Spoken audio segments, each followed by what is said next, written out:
Atsakiau į klausimus, kuriuos uždavė. Tai tiek, kad galiu pasakyti. Kokius klausimus uždavė? Įvairius. Ar po šiandieninių teismo sprendimų, kurie dabar jau yra, jūs manote vis dėlto, kad ponas Gailius ir Kiršintas buvo atleisti teisingai?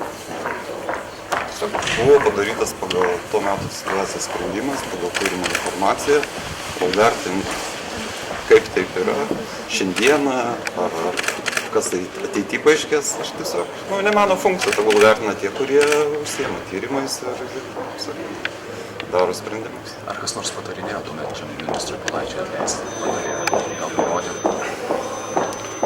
Šiaip ministras pats turi teisę spręsti, o ar jam patarė, tai paklauskit ministro, jisai atsakys į šitą klausimą, aš negaliu atsakyti. O jūsų žiniomis prezidentūra nenurodė atleisti klausimą? Su manim apie tai kalbos nebuvo, nurodymų jokių nebuvo. O jūsų vaidmuo tada koks buvo šiomis? Mano vaidmuo, aš tuo metu užėmiau pareigas ir vykdžiau tas funkcijas, kurios buvo numatytos pagal tą pareigybę. Dirbau darbą, kurį turėjau dirbti.